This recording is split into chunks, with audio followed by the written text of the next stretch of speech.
Hey Ed. Hey mate, What are you reading? just starting a new book, Essex Dogs by Dan Jones. You know, the historian guy, not Snow, the other one, the cool one. Historical fiction about medieval people. Oh no. You're going to get obsessed. Why would I get obsessed? I'm not 18 years old anymore, Will. I'm not that impressionable. You always get obsessed. I literally have no idea what you mean. Okay, point taken.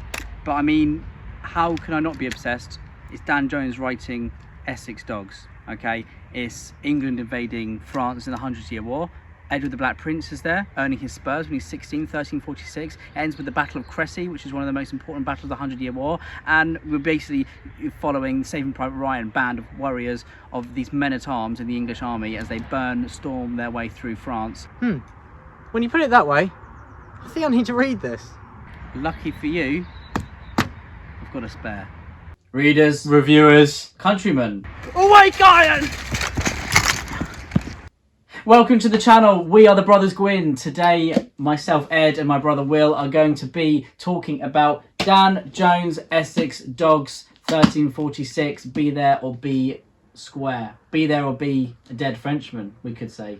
Maybe not. We could say that, We but could say I that. wouldn't personally. But yes, hopefully you enjoyed the opening we did. We definitely had a lot of fun making it. Ed, luckily you had armour on with that full. Thank goodness I had that just stored away. Yeah, exactly. Just Did for you this want me to moment. about the Tudors? Exactly for this Oh. moment. But yes, we were very lucky to get early copies of Essex Dogs by Dan Jones, and yes, we read it as soon as we could, of course. This is Dan Jones, presenter, very well-known and respected non-fiction writer, and this is his first expedition into historical fiction, and wow, And for what the an fantasy expedition it fans is. out there, Dan Jones actually said in the note at the end that he got the idea of writing historical fiction because of George R.R. Martin. He was out for dinner with him and they're having a conversation. He kind of put the idea into his head, and then voila, here we are. So there's our little fantasy segue link, isn't it? Yes, and now let's get into kind of our overall thoughts. Basically, I think this is just, you could say, a work of kind of unrivaled craft in terms of how it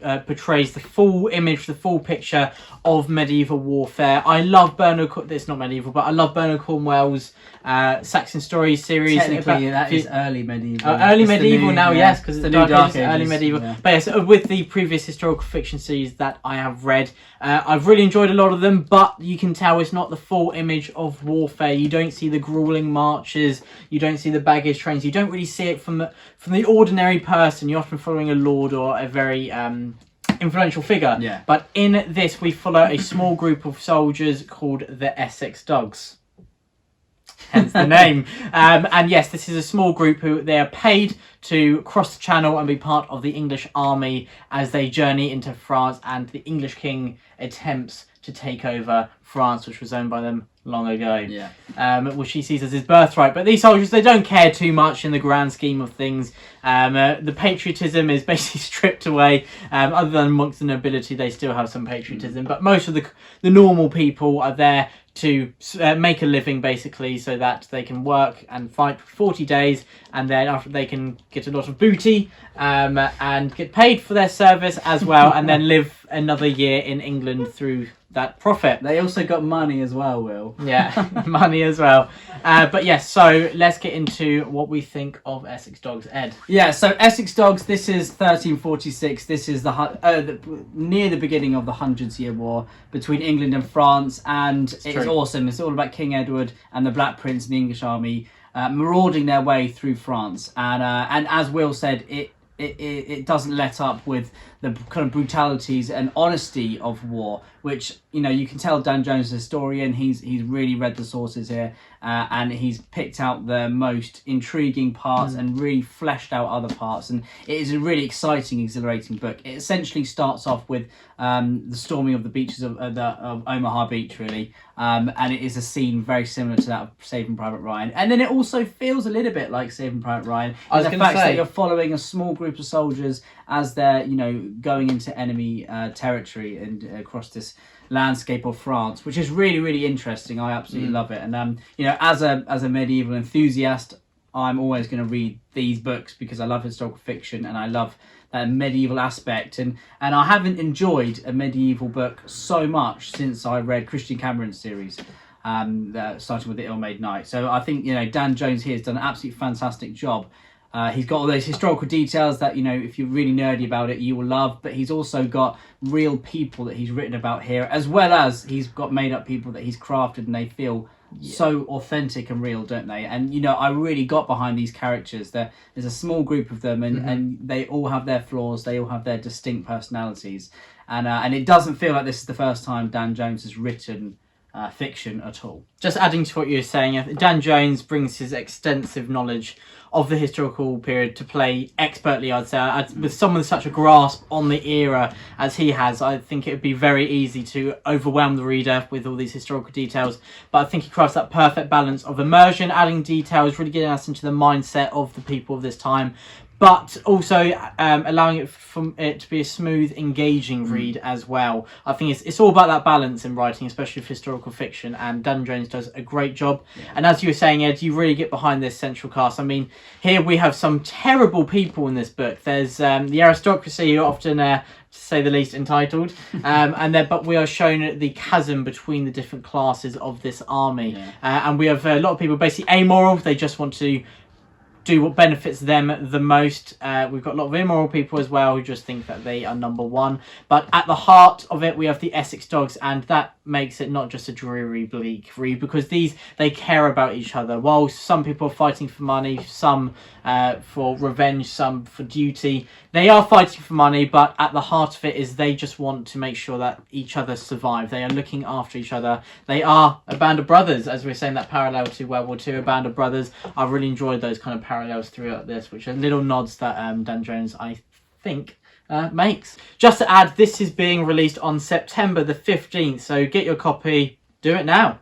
Do it. Why not? I'll put a link in the description below. Yeah, well, I think one thing that Dan Jones does so well here is he makes it feel like it could be a modern war story, where the way the characters are written, they've got those kind of medieval, fleshed out kind of world building and the mythos behind them, and he's also written them in such a way that it feels so human and so real to our current standards today. And I feel like I could be reading a modern war book, written by Stephen Pressfield or something. I think that's what Stephen Pressfield does so well with Gates of Fire as well. He makes it feel as if it's a modern book, which is it feels timeless, doesn't it? Yeah. And you don't have to know all about the medieval period or really be interested in it to actually really enjoy this and get up behind it. But I absolutely love this book. I mean, Will said the immersion is fantastic, and it really is immersive. But the characters are at the front of it, and they are fantastic. And what I love is how Dan Jones interweaves these with all the different classes and the social status and whatnot. You've got even the French populace all the way to the Black Prince and then the aristocracy in between, and then also other men-at-arms and each other.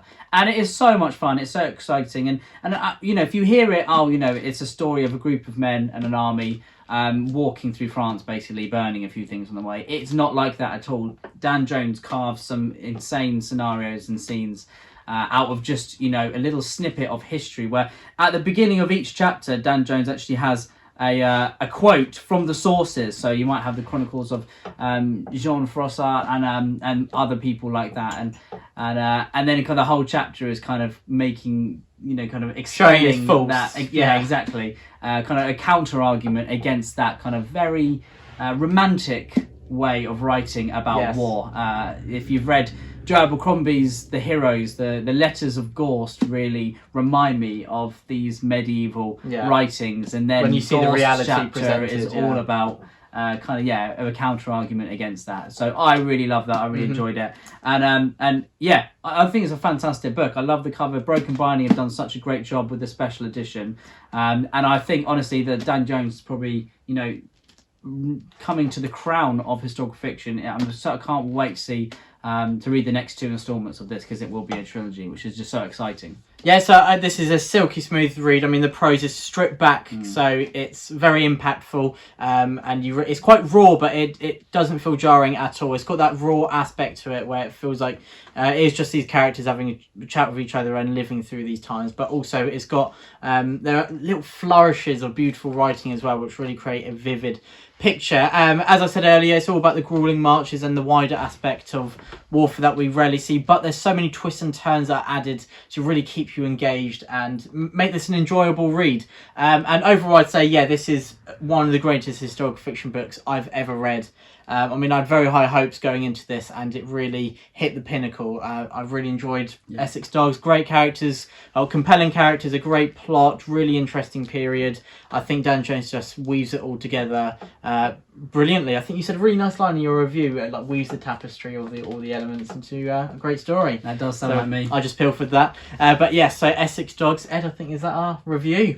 Done and dusted. Thank you very much for watching, and Truth and Courage from the Brothers Gwynne. We hope you go and pick this up. Truth and Courage, the Brothers Gwynne.